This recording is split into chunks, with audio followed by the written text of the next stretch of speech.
We're getting there. Well, this is our second Wednesday in our summer series this year, and we have Nick Polk joining us again. So excited, yes. One of our favorites coming back. And tonight, we're going to be talking about Eucatastrophe. And so the first thing we're going to do is define the word. So, Nick, could you kind of explain Eucatastrophe, like what the word means, at least to start with? And obviously we're going to go into a little more detail, but kind of explain for everybody what it means. Yeah, it's a fun word. Before we get into breaking down some of the roots and things like that, what's the main root word that you all pick up on for Eucatastrophe? Correct. Actually, fun fact, if you didn't know, Sauron in Lord of the Rings, before he was a Dark Lord, Tolkien actually conceived him as an evil giant black cat named Tevildo. So, catastrophe, cat, not wrong in Tolkien's eyes, you know? Yeah. But yeah, catastrophe. So we've got this catastrophe, and we know catastrophe, destruction, chaos, mayhem, all that sort of thing. And the U part is Tolkien's kind of adage to the word catastrophe, and he coins the term, taking the Greek eu, which means good, and connecting it to catastrophe, meaning the good catastrophe. Okay, and so he takes it from the Greek word evangelion, where we get the word evangelism, yeah, you know what I'm saying. You, good news, right? The good message, angel being connected there. And so Tolkien takes this Greek and adds it to catastrophe to basically articulate the happy ending, where when it's that moment at the end of the story where you're like, everything has gone wrong, how could it ever be good at this point? And then all of a sudden, boom, it's the happy ending. It's for Tolkien, it's when Gollum falls into the pits of Mount Doom. It's when Theoden shows up with the Rohirrim. Those are Eucatastrophes. Yeah. Okay, so something that is good, but a catastrophe. That's the essential nature of this. So a couple of things, as I was studying for this, because I needed to be able to go toe-to-toe with you on this a bit, Tolkien said he didn't invent Eucatastrophe. He discovered it in his own writing. Now, I saw some disagreement over that from others, obviously, but he kind of described it like he had stumbled onto something real. Do you think he was right about that? Is a sudden joyful turn built into how his stories work? Or is it something he brought to them because of his faith or the way that he saw the world? Yeah, address the first part, talking about if it's something he discovered or invented. And so he definitely coined the term, invented the word. Tolkien believed that he did, that he just discovered this concept.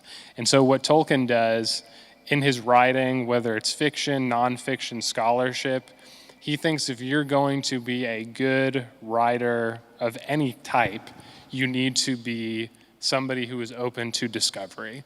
So there's times where he invents the Ents, the tree people, and in the books, Treebeard talks about we lost the Ent wives, so there's a bunch of women Ents, and the male Ents are like, we haven't seen them for hundreds of years. We have no idea where they went.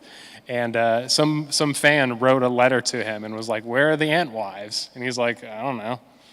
He's like, I'm with y'all, and he invented the world. So he definitely felt this way about Eucatastrophe, where he was like, yeah, I just was reading all these stories, epics, fairy tales, and in writing, and just realized, oh, this is an essential element to fairy stories, to fairy tales, folklore, epics like King Arthur, etc. Let's see, the second part. What was the second part? is it something that he kind of just, did it come out of the way his stories work, or was it because of his faith or the way he saw the world that this idea of eucatastrophe kind of is within his stories? Yeah, it just depends on what your worldview is. And I think that most of us here, including myself, would say that eucatastrophe is rooted in just reality in general. And so the way that Tolkien articulates or talks about eucatastrophe is that he says the ultimate eucatastrophe is the death and resurrection of Jesus. And he says it's the most horrible ending. I mean, God literally dies on a cross, right? And you're like, how could it get any worse than that? And then he says all of a sudden, 3 days later, Jesus rises from the dead, the best happy ending of all time, right? And so Tolkien says the reason why eucatastrophe and the happy ending is so crucial and just so universally written about and expressed is because, of course, in the Christian faith, Jesus is like the key to everything, and Tolkien's like, oh, yeah. But, Tolkien wrote all of this stuff in this essay called On Fairy Stories. I love this thing. But Tolkien has like 3 or 4 different versions of this. He gave this as a lecture at a college, basically 100 years at this point. And then years later, the eucatastrophe bit was not a part of his original lecture. And then he went back and he was like, I'm going to put an addendum to this. Added the addendum that eucatastrophe and the gospel of Christ were connected. And so there you go. So even Tolkien did apocryphal Tolkien stuff. Oh, yeah. 100%. I mean, I think actually if we go back, he even rewrote some of what we have, didn't he? Yeah, if you look in really nerdy other texts, Tolkien had like 3 or 4 different endings to Lord of the Rings, and people debate which ones are the ones that are actually real or not. I love fans, always coming up with the good stuff.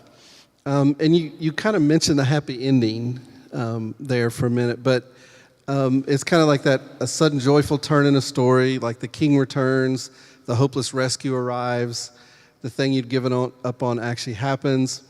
Often feels like more than a happy ending. I know when you and I were texting back and forth, and I was trying to get down to a few things, I gave a few examples. I'm going to shift to Star Wars real quick, but whatever people think of the 9th film, there's a scene that is eucatastrophe, not what we would call deus ex machina, which we'll talk about later.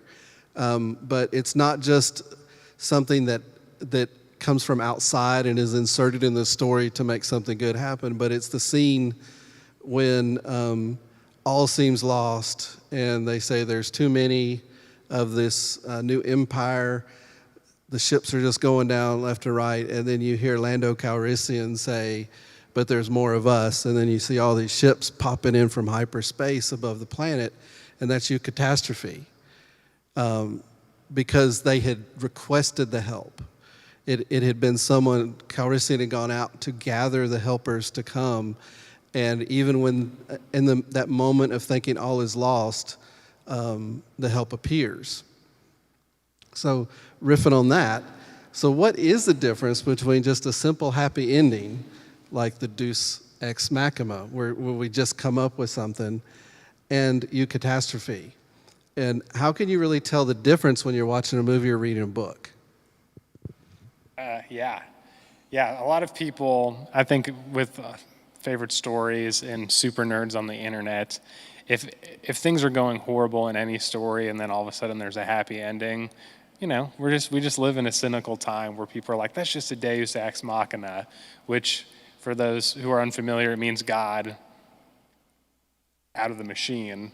Basically, God basically showing up randomly, saving the day. There's no explanation, no connection to the actual narrative. It's just, we have to have a happy ending, and there you go. And a eucatastrophe is when the happy ending comes and it is an actual part of the narrative that emerges from the story. So if you look at the details of any story that has a happy ending, that's a good story, you'll be like, I'm trying to think of a example that isn't Lord of the Rings. Independence Day, I love it. You get the farmer guy, right? He's, if you've seen Independence Day with Will Smith, the farmer guy, who does he play in Christmas Vacation? Uncle. Randy Quaid. Yeah, Randy Quaid. So Randy Quaid, he's gone his whole life talking about how he ran into aliens. He was in the Air Force. No one believed him. He was crazy. Of course, the aliens come, and at the end of the day, it's his sort of desire for revenge and wanting to preserve his children that causes him to sacrifice himself against the aliens. And then, of course, it leads to everyone knowing how to defeat the aliens. But Randy Quaid doesn't show up with just having magical knowledge out of nowhere in the story. He's an essential part of the plot, his knowledge and his previous experiences, and there's the Eucatastrophe at the end of Independence Day.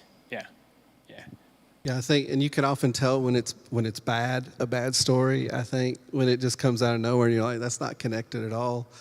I was thinking of a Poirot episode where he goes to a detective play, and everyone around him is like, this play is amazing. They're in London watching this play, and it sets up, and then they reveal the killer, and you could just see his face, and he's like, no. Because it came out of nowhere. He says, there's no way that happened. This is the person that would have killed him. And I think that's what we see in stories, a disconnect that, and maybe why sometimes stories that even end happily we feel are just not quite there. So the Eucatastrophe is much more integral to the story itself, sets up, we see foreshadowing for what happens with Eucatastrophe usually. Throughout Lord of the Rings, I think we see more and more times where mercy is given to Gollum, and that is eventually what causes the actual salvation of Middle-earth. Yeah. Not the hero. Right. But it is those moments of mercy that leads to the Eucatastrophe that actually reshapes everything. Yeah, and I think Tolkien, just like how the gospel of Christ is sort of this forward thinking that God is the author of the universe, right, has put in place, right? That's kind of the telos, or the end goal of creation, right? Jesus comes to earth, dies, resurrects, and then of course there's a hope for a new creation that's rooted in that continued work. And Tolkien would have, like I said, paralleled that with good stories. Yeah. And I think throughout history, when we read a good story that has a happy ending, or at least an ending that is satisfying, I would say, but one that resolves the story, we resonate because it does tap back into the story. Yeah. I think probably you all have probably gotten to the end of some books and you've gone, you just don't feel good, do you? And it's not the one that leaves the mystery. It's more the ones that tried to wrap it up in a little bow, and you're like, yeah, that's not it. That's not Eucatastrophe. Yeah. Because even the Lord of the Rings doesn't really wrap up with the ending we do have, or the one we know, because Frodo ultimately can't stay in Middle Earth. So his own Eucatastrophe is he has to leave Middle Earth in order to survive. Yeah.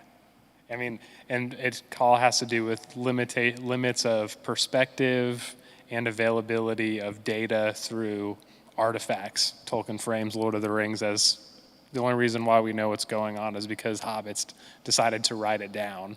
And of course, we don't know everything that happened. So, I mean, obviously it didn't really happen, but you know what I'm saying. Sometimes we feel it should have, though, right? Yeah. It's just the way that things happen. Are there any other Eucatastrophes within Tolkien's world, his wider world? Yeah. Oh man, I'll give two big examples. So one is at the very beginning of the creation of Middle-earth. And I think I've talked about the Ainulindale, which is the story, the creation story of Tolkien's Middle-earth mythology. And it's very similar to the Genesis creation story. The difference is that in Tolkien's Ainulindale, God shows up, his name is Iluvatar, he begins to sing, and then all of a sudden these other spiritual beings show up and they start participating in his music. And their music starts bringing the fabric of the universe into being. And all of a sudden, there is a satanic character named Morgoth, and he shows up trying to take the harmony away into his own tune. And in that, instead of eliminating that music, Iluvatar takes that melody that goes against the original melody that Iluvatar is doing and incorporates it into his music and kind of bakes it into creation.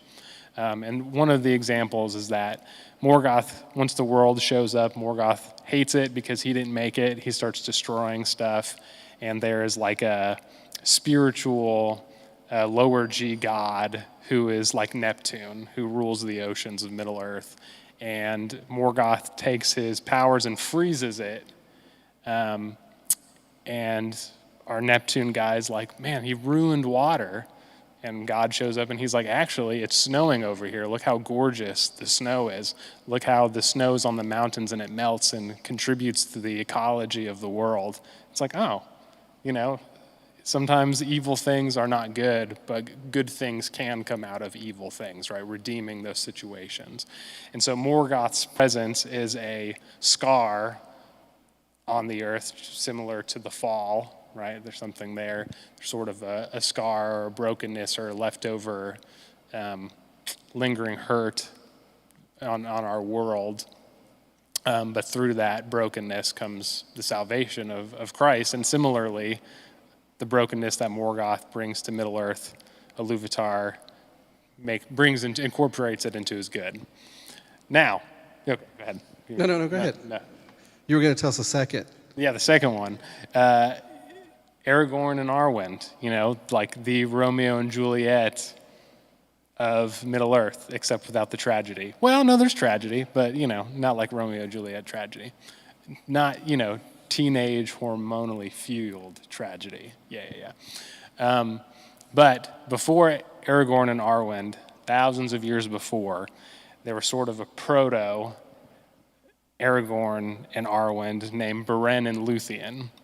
And so Beren and Luthien, Beren is a human, Luthien is an elf, similar to Aragorn and Arwen.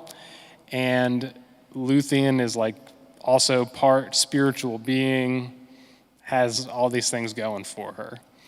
And she goes with Beren to stop Morgoth on a famous mission. And Luthien helps Beren accomplish this goal, but Beren becomes mortally wounded and dies. And in Middle-earth, you're an elf, you die, you can become reincarnated, you can also live forever, right? They don't get sick. But if you're a human, you're dead. You go to a waiting place. There's not really a heaven in Middle-earth. You just kind of go to a waiting place until Iluvatar decides to figure out what to do with you. But Luthien cries and sings on behalf of her dead lover to God, essentially. And God is so moved by the music and power and acts of Luthien that he decides to bring Beren back to life. And then they live basically forever, essentially, together. And it's their kind of work and then their offspring that lead to the destruction of Morgoth and Sauron later, and then all of the other good things that come about in Middle-earth. And if you pay attention in the books and in the movie when they're talking, when Sam and Frodo are going into Mordor, Sam mentions that story of Beren and Luthien. And of how they're part of that same story. So I think Eucatastrophe is one of those things that keeps coming until the ultimate moment in there. But I like that connection that Sam makes because it's one of my favorite passages in all of the Lord of the Rings, at least, because it's just so beautiful of Sam realizing that those that are the heroes of these stories didn't go into these stories as heroes. They didn't pick their path, just like they did not really pick. They just agreed to go. And he goes, I guess the only reason we really hear about them is because they survived. Yeah. And Sam's like, our story's still being written, so I don't know where we're headed, but, it's a real deep moment of understanding of where that connects. And I think Eucatastrophe is part of that because those stories stick with us. Because the stories with that kind of ending, that kind of happy ending, are ones that stick in our psyche and our consciousness, and we can repeat over and over. And even in this fictional world, people are repeating those stories. And you may not have ever read those stories if you didn't read the wider works like the Silmarillion and all the wider legendarium, but they influence what happens in the stories we do know that are more accessible, I might say. Yeah. Now, big claim, and you mentioned it, that Tolkien kind of says that the gospel itself is the greatest Eucatastrophe in history. The resurrection is that sudden turn nobody saw coming, but that makes everything right. You all are familiar with Tim Gaines. He talks about that in his book Walking the Theological Life. He says that it's almost a comedy, the resurrection, because it's not expected and it changes everything. And I think Tolkien is saying this similar thing here. Resurrection is this sudden turn. Nobody sees it coming, even though Jesus did foreshadow it several times. But I think, the disciples we know had trouble focusing and understanding exactly what he meant. But do you think that this is really just a clever way of talking about something like Easter, about resurrection? Or does it actually change how we think about the resurrection if we think of it as a Eucatastrophe? I mean, the word Eucatastrophe, as far as we know, didn't exist until the 1920s or 30s or so. I think it might even been in the teens. No, it was in the 30s. It was in the 30s that word existed. So with language comes cultural meaning and all this baggage. So of course, for me personally, I think Eucatastrophe and thinking about this has to transform the way we think about Easter. Especially too, it's only been in the past 200 years that the literacy rate has continued to increase as it has, right? Even people who went to church in the medieval times couldn't read and didn't have access to stories. And so even if the Arthur stories were written and distributed, it would be the wealthy and the royalty who would be more familiar with them and less with everyday people.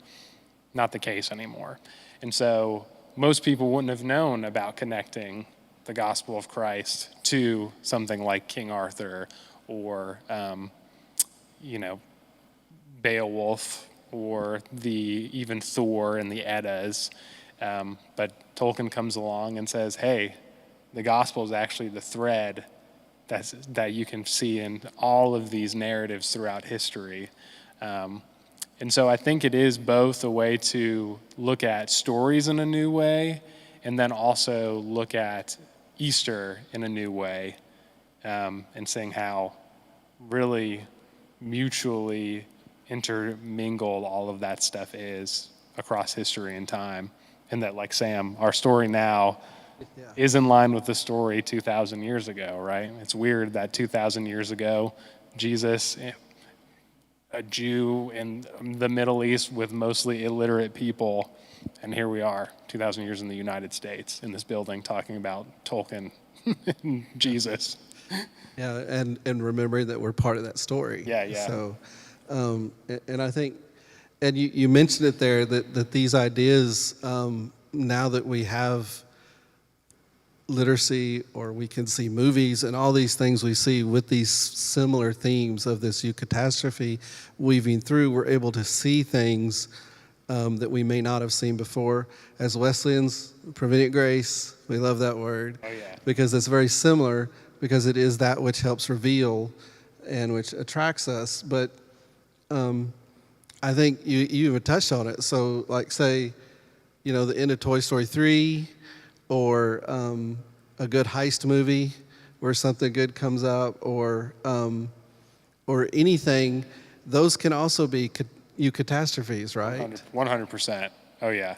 Toy Story 3, if you've seen it and you see them all in the, incinerator or whatever, and then you're like, man, this is it for the toys. And then all of a sudden they're rescued and the day is saved. And now, of course, we've got Toy Story 5.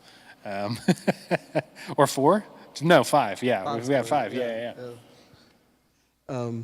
So I think we could agree that this sudden joyful turn doesn't just happen within explicitly Christian stories. Yeah, and I think we've talked about this here before, especially connecting that to like means of grace and how mundane things can be a way that God is gracious to us and reveals God's self to us, right? And I think similarly, we can see eucatastrophe arise out of stories, including Toy Story. Yeah. I mean, and there's so many like that. I think I know Pastor Terry has several that he'll mention.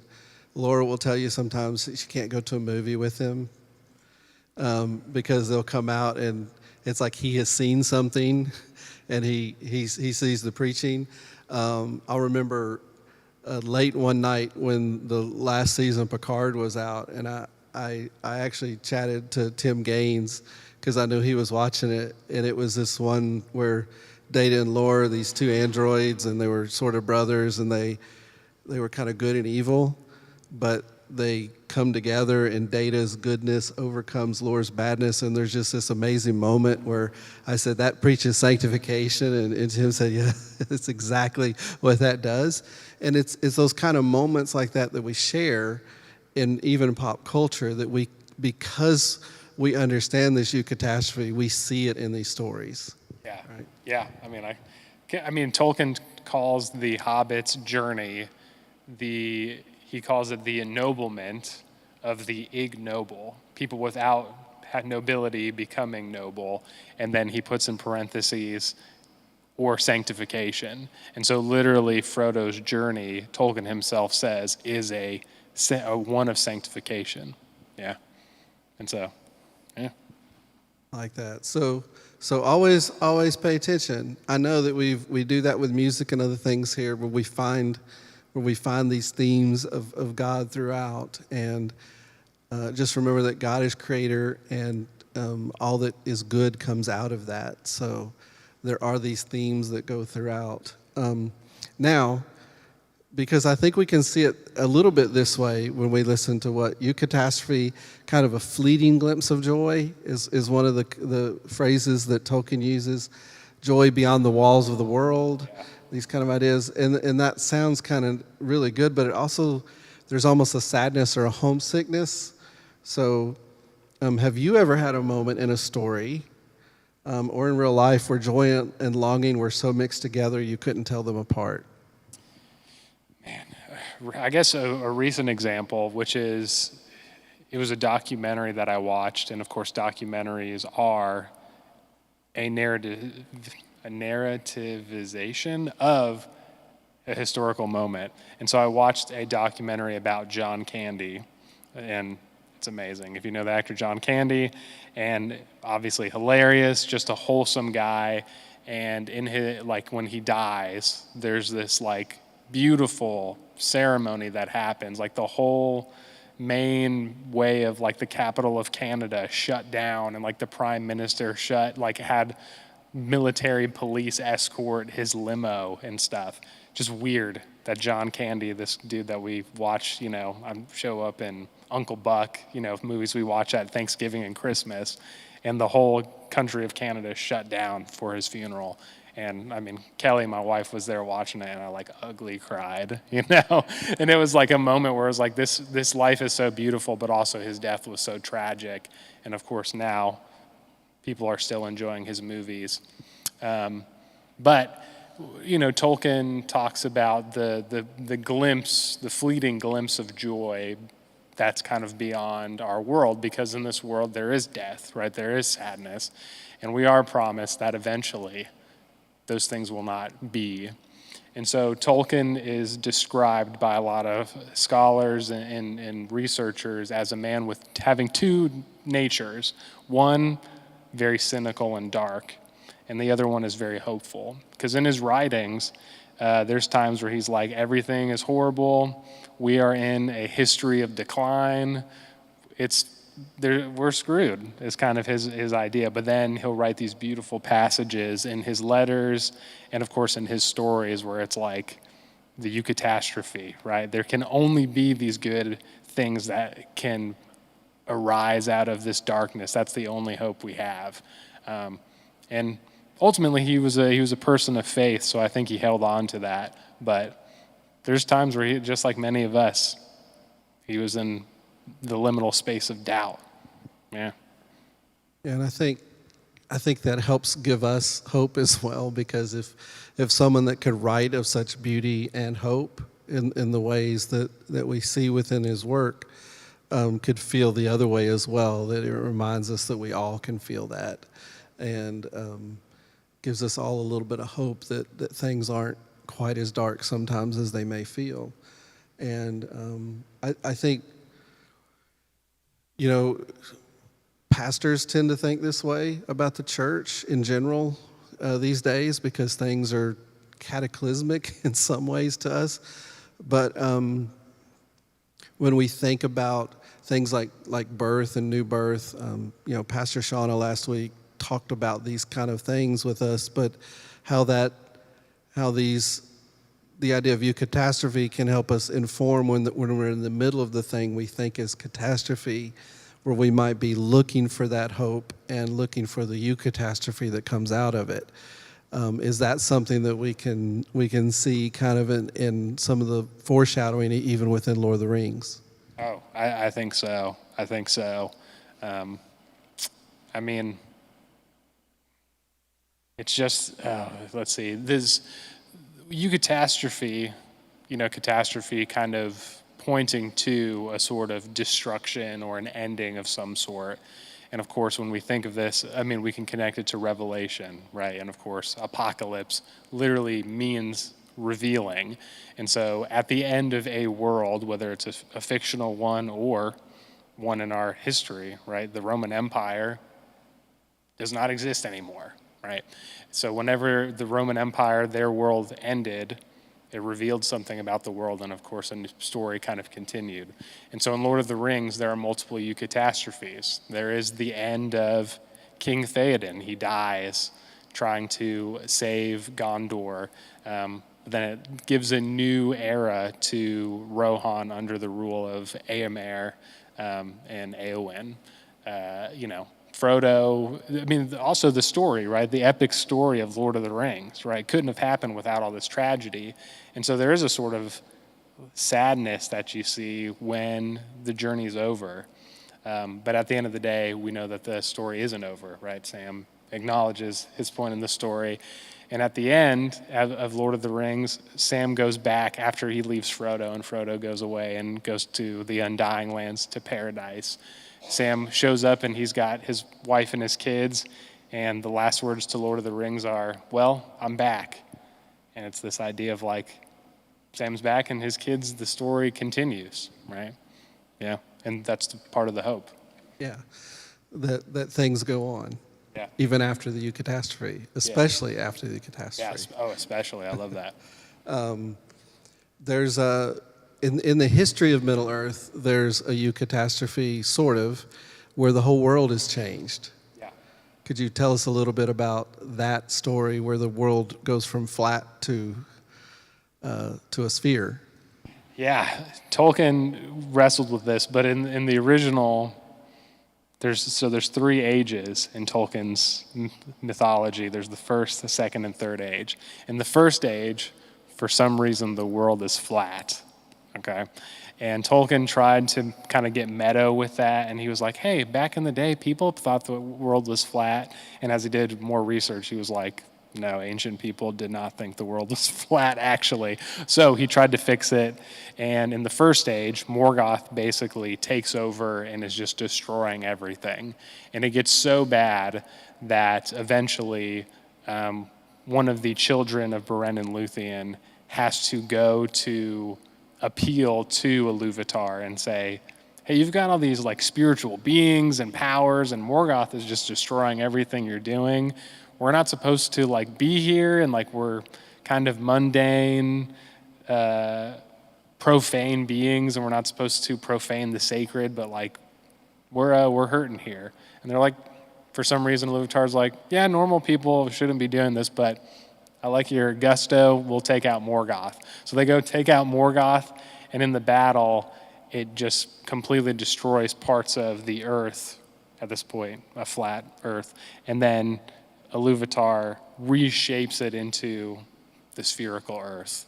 And of course, in the third age, there's an island kingdom. They do bad stuff. Iluvatar decides to destroy the island, and then the Undying Lands that Frodo goes to is sort of taken into a different realm of existence, a different plane of existence. And similar to our own world or into our own belief system, there is sort of a final battle in Lord of the Rings, in Tolkien's mythology, where eventually Morgoth comes back. He brings all his demons and orcs and Balrogs and God and like all the heroes, Aragorn, and everyone shows up and fights this battle, and then Morgoth gets ultimately defeated, and then a new creation comes about. Nothing like fixing an error by changing the entire world, right? Yeah. Let's just get it a little hard reset here. I love those things that we learn if we go back to find out part of the things that were in Tolkien's mind that we don't know about because of the stories that we have. And that's always fascinating to me, the different kinds of catastrophes that lead to different things. The story of the world reshaping is one of my favorites, other than the creation story, which is why I picked up the Silmarillion when you told me about that. So, beautiful story, music and dissonance coming together. So, now, do you think that Tolkien's Catholic faith shaped his idea of Eucatastrophe, or did thinking about stories lead him to see the gospel as the ultimate story? And does it even matter which comes first? Yeah, the answer is yes for me. Especially in recent scholarship right now, it is such a hot topic right now because there's so many people that were like, Tolkien was Catholic and he wanted the Lord of the Rings to be like a gospel narrative that pointed people to Jesus. And then other people were like, no, Tolkien totally wasn't into that stuff, and he was just sort of a casual guy who went to church sometimes. And in my view, both of them are wrong. Kind of similar to the question, Tolkien was both so his main day job was that he was a scholar of ancient languages, and in order to study ancient languages, he had to read ancient texts, which had Beowulf and ancient Norse mythology. And so Tolkien goes on and on reading these ancient stories. And then he's like, I think I could do this now and even make up my own languages and stories and histories. And as he's doing it, it's when he starts realizing, oh, this Eucatastrophe is in this. And so he reflects on it, similar to when something happens in our lives where it's good or bad. And in the moment, we're like, this is the best thing ever, or this is the worst thing ever. And maybe it's not till years down the road where you're like, this was God's doing in my life, and I didn't see it. And I think that's really how Tolkien's kind of relationship with story and his Catholic faith is that he's reading stories, he's writing stories, and there's sort of a retroactive reflection of, oh, there's something at work here, to the point where the essay on fairy stories, people made fun of Tolkien. Like, the only people who read anything with orcs and dragons were children. So like he had to hide it from his colleagues because people would have raised their eyebrows and been a little suspicious of him. And so he was like, you know what? I'm going to defend this. He came up with a theory, and then later he was like, actually, not only is this a viable piece of literature, but if I'm doing this, this is an act, and it's the ideal response to God's calling that I can do in my life. So Tolkien basically does what a lot of us do. And he's like, you know what I do? People are like, that's weird. And he's like, God told me to do it. And God said it's the best way to do it. So boom. And so, yeah. I think, and that's the theme. I think a lot of times we may not even realize, because like you described, he wrote the stories. Yeah. And then he went back and said, oh yeah, but it's because of who he was. Right. I mean, we all put who we are into things. I know that he and Lewis had a very different approach because Tolkien and C.S. Lewis were friends, but Lewis was really kind of almost allegorical in what he wrote, and Tolkien didn't like that much, did he? No, yeah. Because of that. Tolkien had opinions, and he was not kind to C.S. Lewis about his feelings. But I think Lewis was writing for children mainly, and that does change, I think, the way that we see it. Although I know I first encountered Tolkien when I was a child, so Tolkien's approach to writing The Hobbit was really similar to C.S. Lewis's writing of the Chronicles of Narnia. And like Tolkien actually reflects on, he tried to rewrite The Hobbit entirely after he wrote Lord of the Rings because he was like, this is too childish, it's too allegorical. And then of course, he's like, I can't rewrite this. So he almost rewrote all of The Hobbit and then ditched it. He did rewrite one section though, didn't he? Yeah, he did. What was that? Oh gosh, I don't remember off the top of my head. Gollum? The Ring. Yeah, he did eventually rewrite that. So the riddles in the dark passage in The Hobbit, if you're familiar, he did get to rewrite this. In the original first edition of The Hobbit, Tolkien did not anticipate writing a sequel, and so Gollum does not. What's the word I'm looking for? Gollum basically gives Bilbo the ring at the end of the story because when he originally wrote The Hobbit, it wasn't this big cosmic evil weapon. It was just a magic ring. And so Tolkien, as he wrote the sequel, gave the ring this sort of metaphysical cosmic power. And he's like, I have to deal with that in The Hobbit. And so then he rewrites the chapter and then writes in Lord of the Rings. He was like, you know the story that you read a long time ago? Bilbo actually lied. You have to go buy the second edition if you want to really see what happened in the historical narrative. Yes. Yeah, exactly. Go back, buy the new version. Yeah. Kind of a mini Eucatastrophe, right? The way to write yourself out of a problem. Go back and make rewrite. money off of it, right? Yeah, exactly. So, does anybody have any questions? Hang on. I'm assuming Eucatastrophe is, as we see it there, written all one word. There's not a dash in between the U and the catastrophe, right? Yeah, just one word. Okay. Was there any kind of sense that there is a dash or a period between the catastrophe and the U part? I'm really curious what Tolkien's beliefs. Do you see any kind of eschatological or any kind of leaning where he talks about waiting or characters are rewarded for waiting, or any mention that there might be a dash in between the catastrophe and the you part? Like, is there a period that some may never realize the you in this life? Yeah. Oh man, Tolkien actually wrestles with this a lot. And there, in the essay, he does kind of try to describe his reasoning behind coining the phrase and using the "you" prefix, and he does use a dash. Now, I don't know if that's primarily through like just explaining his linguistic construction, but I do think that there is a dash there. You could argue because there might be this sort of soft divide, because Tolkien I'm trying to think. I'm sure there's something out there but for the most part, Tolkien does not express a sort of believing that there is a reward for people who wait. He very much writes his stories and even some of his letters and reflections where he's like, we're waiting and things are getting worse. So Tolkien was a World War I veteran. His son was in World War II. So Tolkien lived and he was connected to war pretty much his entire adult life, and lived with the trauma and saw the fallout of that in England at the time, which experienced just extreme just population devastation and things like that. And so and then his wife died before he did. And there's just tragedy after tragedy in his life where there's things where you can read where he's like, I'm longing to just go because maybe there is maybe I'm hoping that there's heaven, right?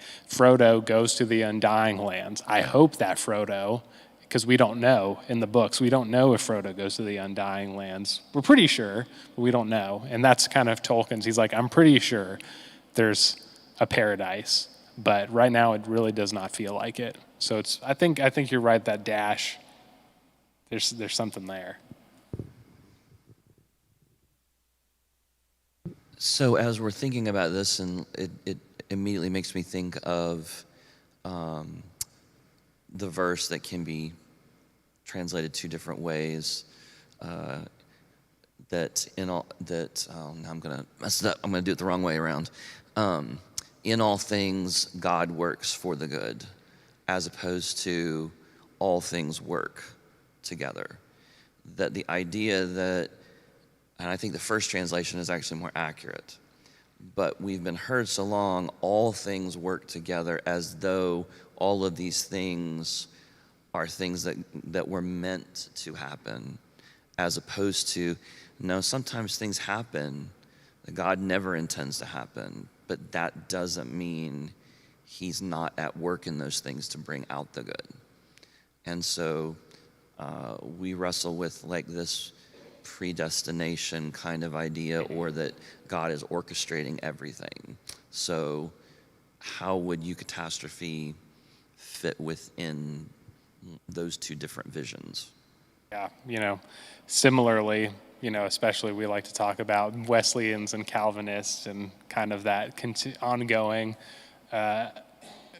competition. But I mean, those sort of discussions are pretty hot in Tolkien circles as well. And so I think if you were to really press Tolkien on his belief about what is God's doing in the world, is God kind of predetermining things and then we experience them as, novel experiences. And then, of course, God has said, oh, this has been here and there's a whole thing going on. I think Tolkien would have assented to that idea. He would have said, yeah, I affirm that. But if you look at his writings, whether fiction or, because he does a lot of theological wrestling with his fiction, gets a little dicey because it's a made-up world. I don't know if he's actually doing any real theological reflection there. But even in his own writings, to his letters to his family, to friends, to priests and things, Tolkien sounds a lot like that other idea where it's these things kind of just happen and God brings them and incorporates them in there. And of course, that's kind of what happens in Lord of the Rings. There's this idea that Gollum falling into the pit is kind of unexpected, even on a cosmic level. And of course, it just kind of works that way. What was I going to say? The Eucatastrophe. Let's see. That.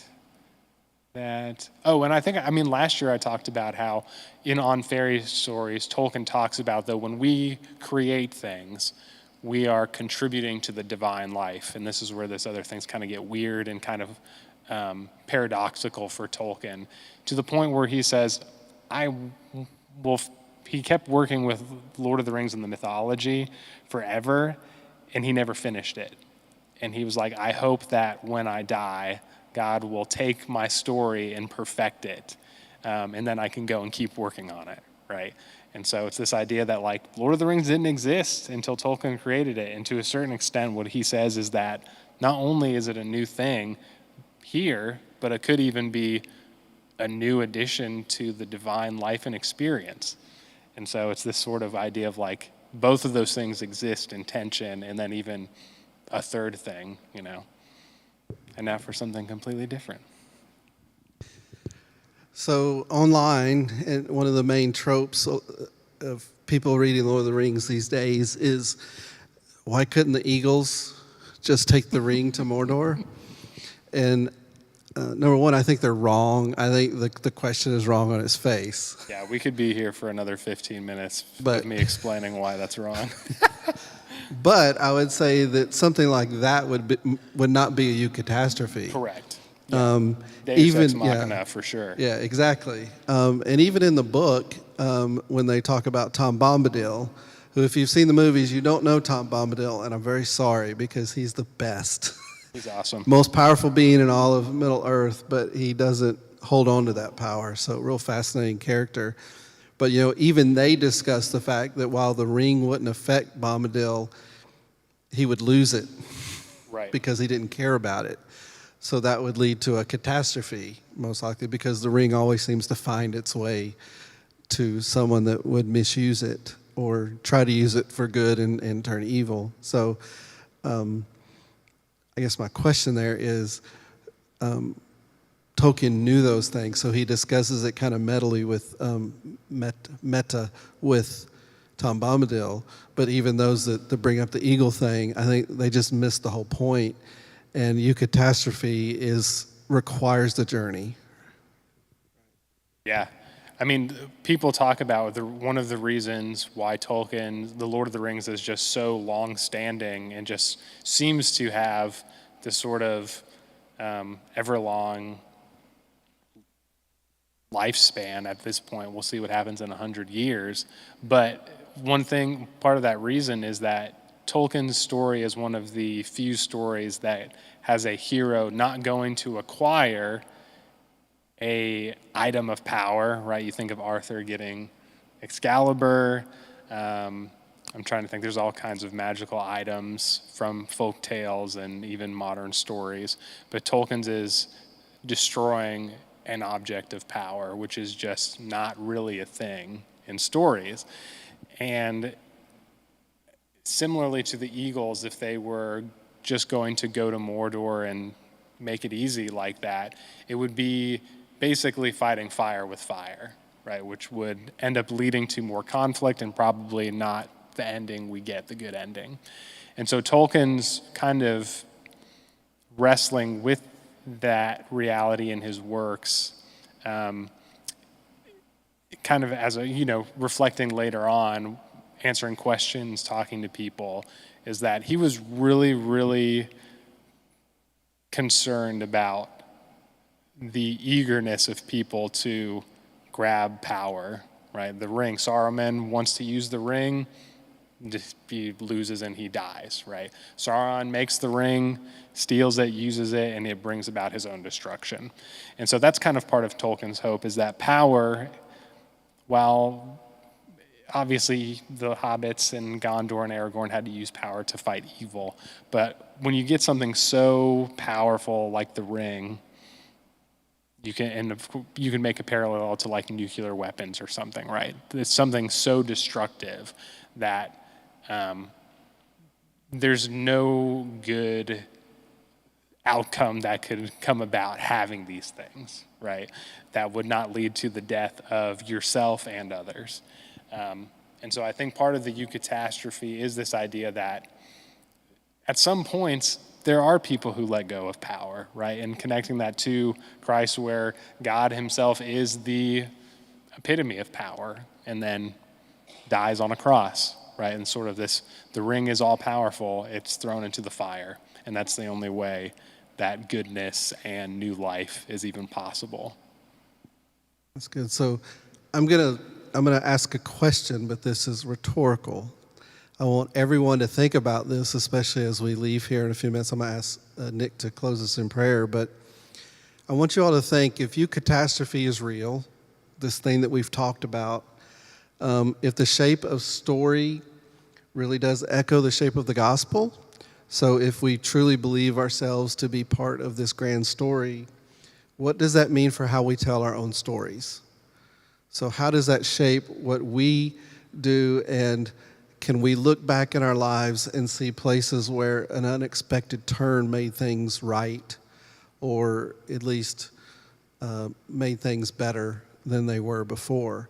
So I want us to think about those kind of things, because the way we tell story is, I think, the way that we attract others to who God is. Because when we tell our story in light of this eucatastrophe of the gospel, then I think we invite others into that story, and for them to see how their story can change as well.